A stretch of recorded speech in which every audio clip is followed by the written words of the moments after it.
Sağlıklı yaşamdan mutlu sabahlar değerli izleyenler. Güzel bir gün diliyoruz sizlere. Bugün de yeni bir konuğumuzla yeniden sizlerleyiz. Bugünkü stüdyo konuğumuz kulak burun boğaz hastalıkları uzmanı. Aynı zamanda Yakın Doğu Üniversitesi Kulak Burun Boğaz Hastalıkları Anabilim Dalı Başkanı Profesör Doktor Sayın Mustafa Asım Şafak oluyor ve kendisiyle bugün sizler için horlama ve uyku apnesi hakkında sohbet edeceğiz. Sizin de sorularınız olacaksa bu konuyla ilgili olarak telefonlarınızı da bekliyor olacağız. Hoş geldiniz. Hoş bulduk. Nasılsınız? Çok teşekkür ederiz. Böyle bir fırsat tanıdığınız için ayrıca teşekkür ederim. Biz teşekkür ediyoruz katıldığınız için. Evet, bugün belirttiğimiz gibi sohbet konumuz horlama ve uyku apnesi dedik. Öncelikle horlamayla biraz başlayalım isterseniz. Gerçekten önemli sosyal bir problem mi desek artık? Horlama sosyal hayatı da etkileyen bir problem daha doğrusu. Horlama neden oluyor? Kimlerde daha çok görülüyor? Neler söylemek istersiniz? Evet, aslında horlama hastanın kendisi için bir yakınma değil, bir şikayet değil. Hastanın birlikte yaşadığı insanlar için bir yakınma. Bizim horlama hastalarımız genellikle eşleriyle ya da aynı evi paylaştıkları arkadaşlarıyla birlikte gelirler. Ne şikayetiniz var dediğimiz zaman da benim şikayetim yok, onun şikayeti var diye evet, sözü yakınlığına bırakırlar. Horlayan insan kendisi açısından mutlaka bir şikayet oluşturmakta, bazı bozukluklar bünyesinde oluşturmakta ama onların farkına çok uzun süreler sonunda varacak şikayetler bunlar. Erken aşamadaki horlamadaki gürültü diğer insanların uyumasına engel olacak evet. bir sıkıntı oluşturuyor. Kendi horlamasıyla uykusundan uyanan insanlar var tabii ki. Ama bunlar tabii çok ciddi derecelerdeki horlama durumlarında söz konusu. Yani burada şununla başlayalım. Horlama aslında hastanın beraber yaşadığı yakınlarının bir yakınması. Evet. Uzun vadede kendi yakınması haline gelebilir. Peki neden oluyor acaba horlama? Şimdi horlama olması için hastanın mutlaka ağzından soluyor olması lazım. Yani burnundan soluk alıp veren bir insan horlayamaz. Bu da bütün sebebi hemen bir anda açıklıyor. Üst solunum yollarındaki her türlü problem horlamayla sonuçlanabilir. Burada üst solunum yolu dediğimiz zaman ne anlaşılıyor açabiliriz. Evet.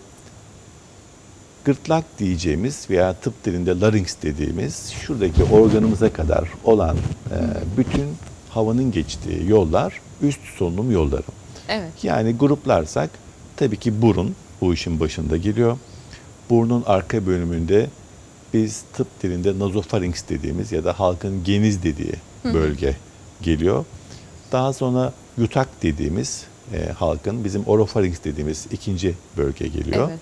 Ve daha sonra da hemen gırtlak ya da laringsin bir üstündeki hipofarinks dediğimiz ya da işte gırtlak girişi diyeceğimiz bölge geliyor. Bu alanların hepsine birden topluca üst solunum yolu diyoruz. Üst solunum yolunda havanın geçmesine engel olacak her türlü problem zamanla öncelikle ağızdan nefes almaya getirecek ve sonunda da ağız yoluyla giren havanın oluşturacağı havanın geçtiği bölgelerdeki diğer organların özellikle yumuşak damak ve küçük dil gibi bazen dil kökü gibi bölgelerin solunum havasıyla titreşimi ile bir ses oluşacak. Bu horlama diye tanımlayacağımız bir ses. Neden oluyor? Basitçe üst solunum yolu tıkanıklıklarında oluyor. Evet. Evet. Bununla birlikte peki kilo da etkileyen bir faktör mü Tabii horlamayı? ki. Şimdi üst solunum yolu biraz önce de anlattığımız gibi özellikle yutak bölgesinde oluşan tıkanıklıklar kiloyla çok yakından ilgili. Evet. Kilo almak zaten İngilizce tanımı da fat'ten geliyor. Yağla ilgili bir şey. Yağlanmakla ilgili bir şey. Bu yağ depolanması vücudun belirli yerlerinde daha çok. İşte göbek çevresi en sık herkesin bildiği şey. İkinci olarak bizim sahamızla ilgili olarak dil kökü. Dilimiz kilo almakla beraber yağlanır ve büyür. Yağlandığı için hem boyutları genişler hem de ağırlığı artar. Dilin özellikle arka bölümü, dil kökü dediğimiz yerin genişlemesi üst solunum yolundaki ikinci, üçüncü durak bölgelerinde tıkanıklık sebebi oluşturur. Özellikle de sırt üstü yatınca. Şimdi dil kaslardan oluşan bir organ. Dilin bir iç kasları var. Bir de dili ağız içinde hareket ettiren ve ağzın diğer bölgelerine bağlayan dış kasları var. Bu kaslar uyusak dahi belirli bir miktarda kasılı durumdadırlar. Buna biz kas tonusu diyoruz. Evet. Yani bu ağır anestezi altına girmedikçe gevşemez hiçbir kas. İstirahat halinde bile her kasın belli bir miktarda, küçük bir miktarda kasılması vardır. Buna kas tonusu diyoruz. Dilin özellikle dış kasları dediğimiz, dili ağız içinde, özellikle ağzın ön bölgelerinde tutmaya yarayan bu kasların tonusu, bu istirahat halindeki kasılma miktarları, biz sırt üstü yatsak dahi dilimizin arkaya düşmesini önleyecek şekilde dili ağzın ön tarafında, dişlere yakın şekilde tutar. Evet. Ama eğer dil ağırlaşmışsa bu kasların o minicik kasılmaları onu önde tutmaya yetmeyecek. Dil ağırlığıyla ve yer çekiminin de etkisiyle arkaya doğru düşeceği için de üst solunum yolunun o son bölgelerini, son duraklarını tıkayacaktır. Bu tıkama, horlamayı beraberine getirecek. Bu tıkama sonucunda işte bir tıkanıklık oluşacak ve ağızdan nefes alacak. O daralmış alanlardan hızla geçen, jet akım şeklinde geçen havanın diğer organları titreştirmesiyle horlama sesi oluşacaktır. Sebeple horlama ile kilo alma arasında çok yakın ilişki vardır. Evet. Hemen hemen horlayan insanların en az yarısı kendi vücut kitle indekslerinin, body mass indekslerinin üzerindedirler. Bu yüzden kiloya dikkat edelim diyoruz. Son derece önemli. Peki bir de horlamanın beylerde daha çok görüldüğü söyleniyor. Gerçekten bu doğru mu? Erkeklerde daha mı fazla görülüyor? Yani aslında tam olarak öyle bir ayrım yok. Biraz herhalde fiziklerine bayanlar daha çok dikkat ediyorlar erkeklere göre. O nedenle kilolu insanlar erkeklerde daha çok. Belki oradan etkisi olabilir. Yoksa anatomik yapılar açısından, kadın erkek açısından o bölgelerin yapıları kişiden kişiye fark eder ama cinsler arasında çok önemli fark yok. Evet. Peki horlama tedavi edilebilen bir problem mi? Tabii yani şimdi horlamanın bir sebebi var. O sebebi ortadan kaldırırsanız da tedavi edilecek. Baştan başlayalım. Dedik ki üst solunum yolunun tıkanıklıkları. Evet. Öncelikle burunda bir tıkanıklık olabilir. Yani neresi tıkanırsa tıkansın hasta nefes almak için ağzını kullanacak.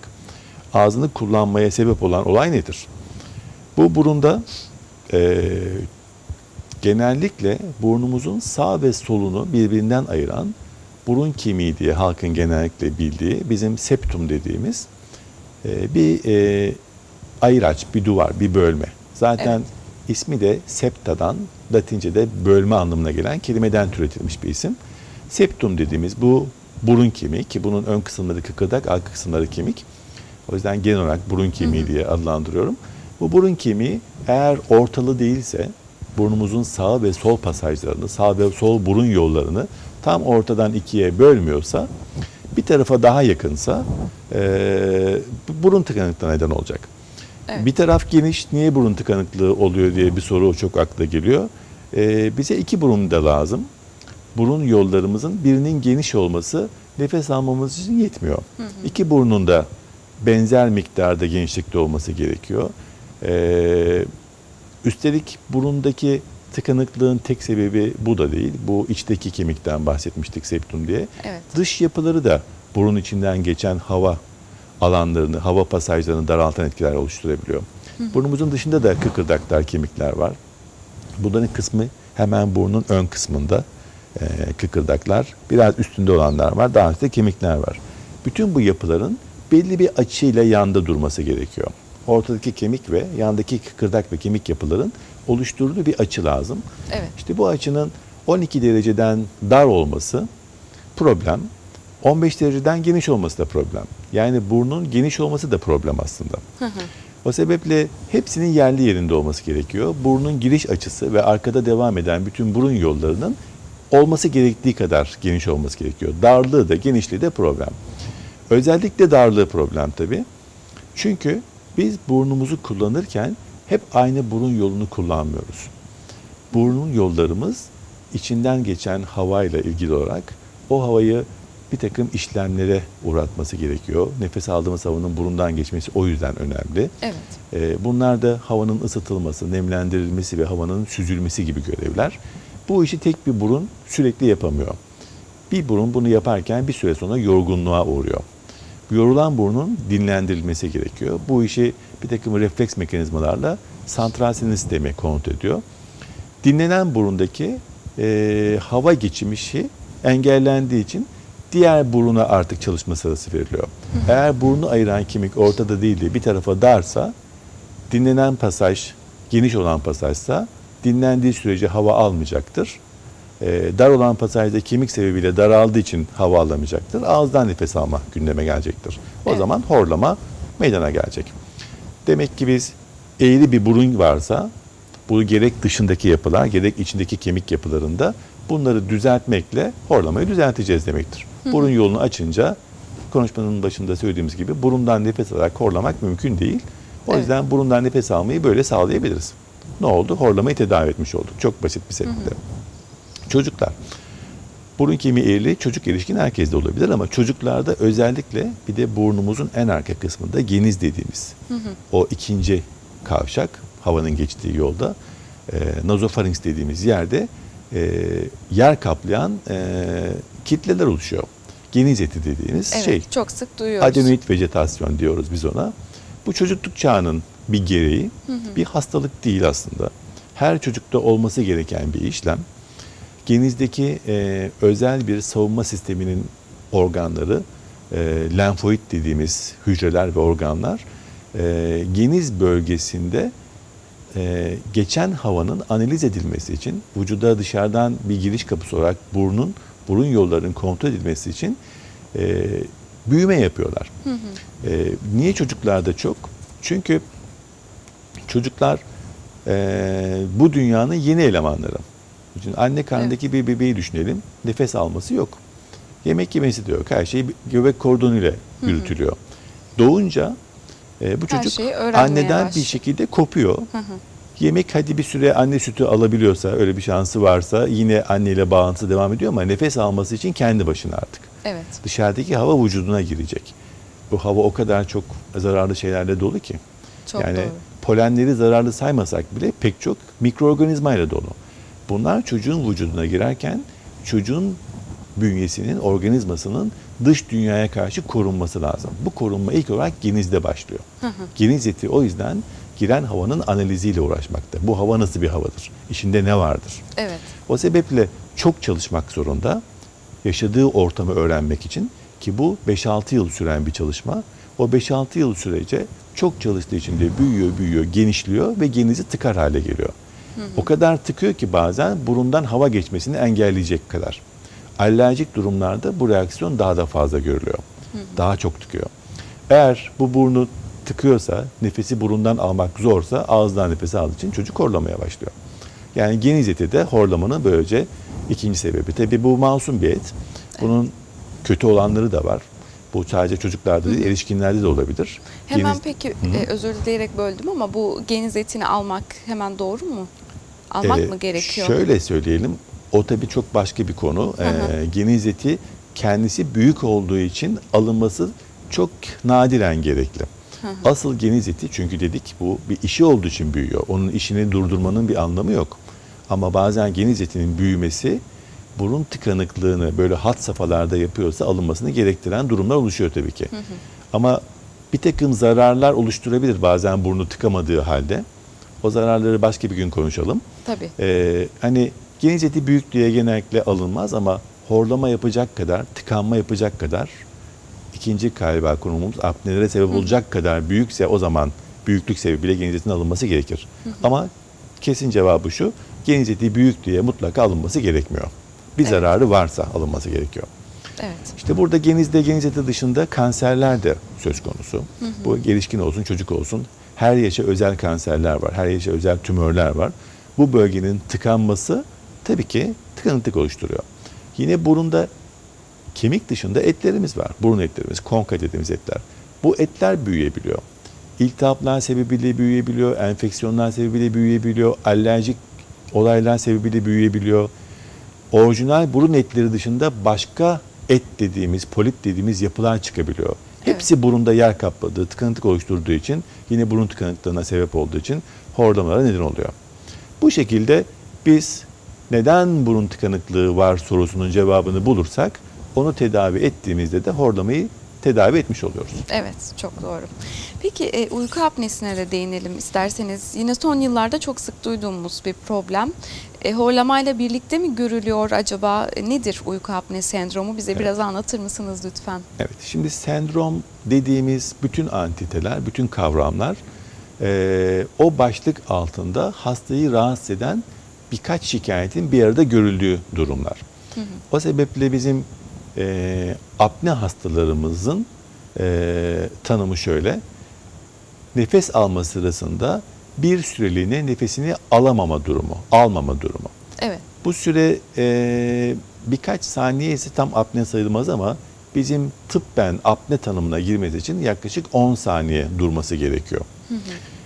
10 saniyeye varan bir nefes tutma, nefes almada durma apne tanımına girse de hastalık tanımına girmesi için de bunun belli sayılarının bir gecelik uyku sırasında belli sayıların üstüne çıkması gerekiyor. Sonuçta apne nefesin uykuda alamamak için hastanın bilinçli ya da bilinçsiz, tabii ki bilinçli diyorum, bilinçsiz bir şekilde durdurulması olayı. Nefes alma yollarındaki yine tıkanıklıklar apnenin önemli sebepleri ama sadece bir kısmı. Evet. Apne başka pek çok sebepten de olabiliyor. Santral sinir sistemi hastalıkları, bütün beyin sapındaki bazı hastalıklar, göğüs hastalıklarının bazıları o sebeple sendrom diye tanıma giriyor. Ve her apne hastasında horlama olması gerekmiyor. Apne hastaları horlama ile birlikte olabiliyor veya olmayabiliyor. Evet. Bütün horlamalar da apne ile birlikte olmuyor doğal olarak. Horlamalarda apne olabiliyor, olmayabiliyor. İkisi ayrı kavramlar birbirinden. Ama biz kulak burun boğazcı olarak apnenin yine üst solunum yolundaki tıkanıklıklar sonucunda olanlarıyla ilgileniyoruz. Evet. Yoksa biz apne hastalarını bir konsey halinde değerlendiriyoruz. Bu konseyde göğüs hastalıkları uzmanı oluyor, nöroloji hastalıkları uzmanı oluyor, diş hekimi oluyor. Hep beraber hastanın apne probleminin kaynaklandığı yeri araştırıp tedavi protokollerini hep beraber oluşturuyoruz. Evet. Tabii ki kulak burun boğaz burada önemli bir payı alıyor. Eğer yine apneye neden olan biraz önce saydığımız bütün üst solunum yolu obstrüksiyonlarının, tıkanıklıklarının biri ise onları tedavi etmek apne tedavisinin önemli aşamalarından biri oluyor. Bazen yeterli olmayabiliyor. Horlamada tıkanıklığı açmak çoğunlukla yeterli olur ama bazen yeterli olmayabiliyor.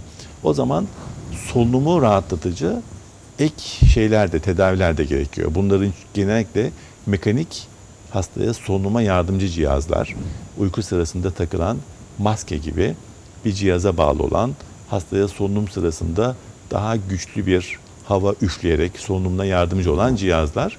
Bunlar da kullanılabiliyor. Santral sebeplerse, beyine ait sebeplerse, beyin sapına ait sebeplerse onların tedavileri çok daha başka tabii ki. Yani evet, apnenin de Sebebe sebepleri göre değişiyor evet. tedavi şekilleri de. Peki uyku apnesi olduğumuzu nasıl anlayabiliriz acaba? Bu sorunu yaşayan kişilerde ne gibi bulgular görülebiliyor? Evet, şimdi yine apnenin en çok hastanın yakınları bunu fark ediyor, endişe ediyor. Sarsıyor hastayı, uyansın, hani nefes alsın gibi. Evet. Aslında apne kendi kendine çözülen bir durum.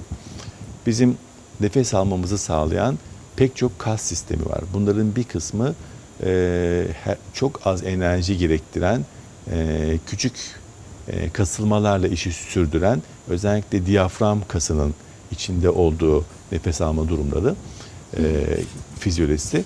Eğer bir şekilde solunum yolu tıkandığında ya da başka sebeplerle solunum durduğu zaman vücuda taze hava girişi duracağı için ve hava akciğerlerimize gidip orada kanın temizlenmesini sağlayacağı için kandaki oksijen doygunluğu azalmaya başlıyor.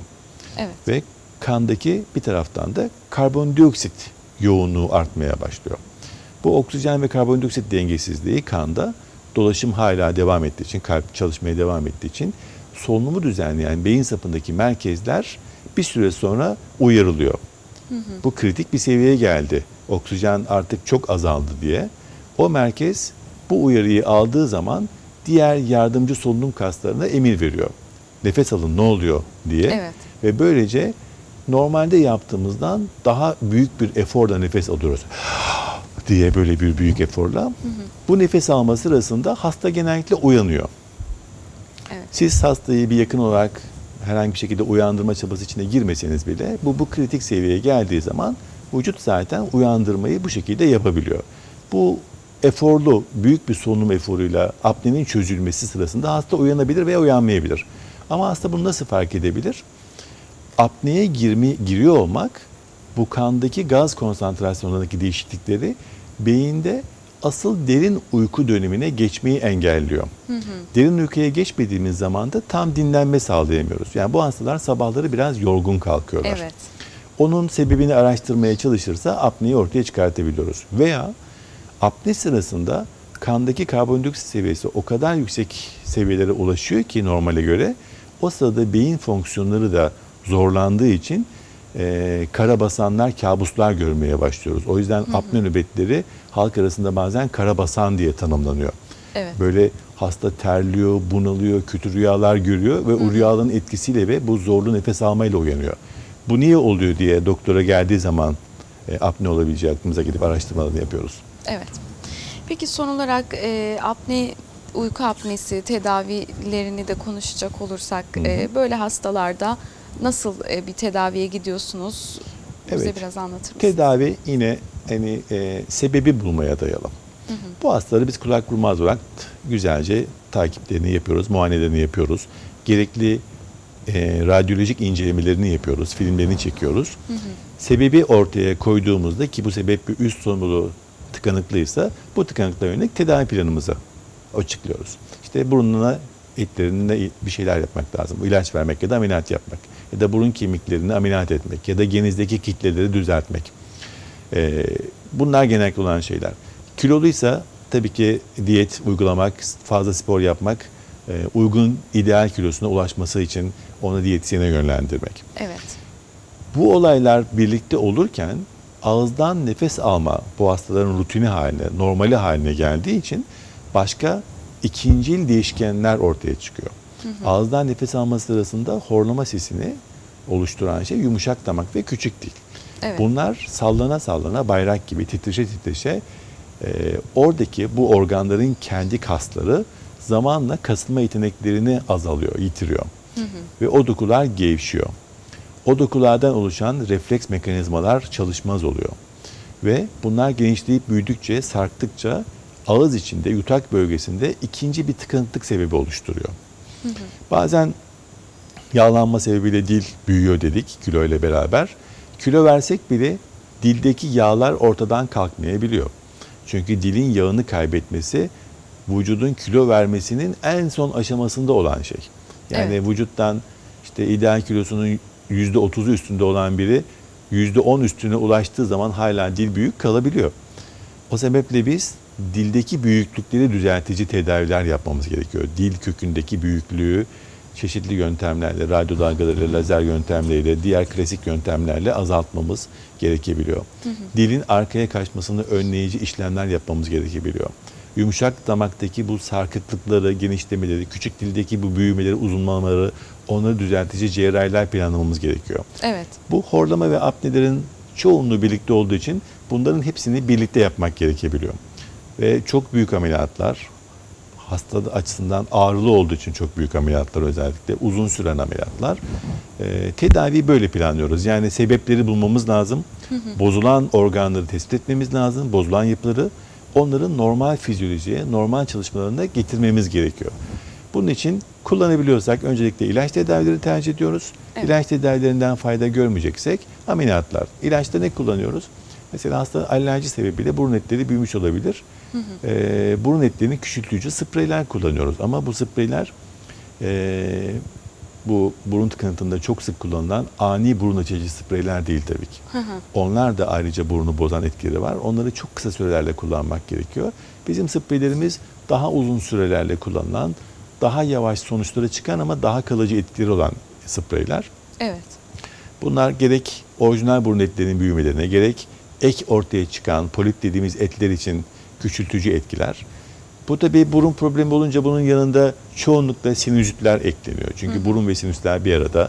Sinüzit eklenmişse ilaç tedavileri, cerrahi tedaviler yine pek çok şekilde yelpaze gittikçe genişliyor. Yani Evet. bunlar çok geniş yelpazede değerlendirilecek, sebebi bulmaya yönelik özellikle ve bulunan sebebi ortadan kaldırıp bozulan yapıları normale çevirmek şeklinde tedavileri planlıyoruz. Evet. Maalesef süremizin de sonuna geldik bu arada. Çok güzel bilgiler paylaştınız bizler için. Umarım faydalı olmuşuzdur. Evet. Şunu verelim mesaj olarak. Tabii, buyurun. Eğer sabahları yorgun kalkıyorsanız, sabahları uyandığınızda ağzınızı kuru hissediyorsanız, yastığınızın ağzınızdan akan tükrükle, salyayla ıslanmış olduğunu fark ediyorsanız, geceleri kötü rüyalar görüyorsanız, gün içinde uykulu hali hissediyorsanız, gün içinde boş kaldıkça, herhangi aktif bir şeyle uğraşmadıkça, biriyle konuşup sohbet etmedikçe uykunuz geliyor, başınız düşüyorsa, canınız bir şey yapmak istemiyorsa, böyle kronik yorgunluk dediğimiz durumlar sizde tanımlanıyorsa, bilin ki solunum sisteminizle ilgili bir sıkıntı vardır. Ve bunun da ilk durağı olarak üst solunum yollarının incelenmesi, tabii ki akciğerlerin de incelenmesi gerekir. Bir doktora, bir kulak burun boğaz hekimine başvurun. Göreceksiniz bir sebebi mutlaka vardır ve çözümü vardır. Öyle yaşamak zorunda değilsiniz. Evet, çok teşekkür ediyoruz size. İyi çalışmalar diliyoruz. Biz teşekkür ederiz. Hoşçakalın. Değerli izleyenler, Sağlıklı Yaşam'ın bugünlük de sonundayız. Yarın farklı bir konuğumuzla bizler yeniden burada olacağız. Ekip arkadaşlarım ve yönetmenimiz Aylin Özkök adına da sağlık dolu bir gün diliyoruz sizlere. Şimdilik hoşçakalın.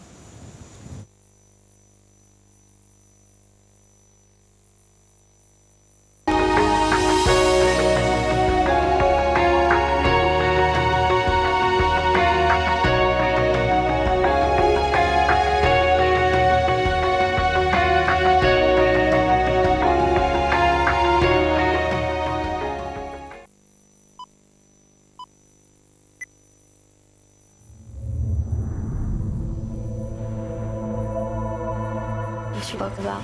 It is about a guy who's a knight in shining armor, except he lives in a world where knights don't exist anymore. Kind of sounds like my world. I think you can be anything you want to be. Change your world.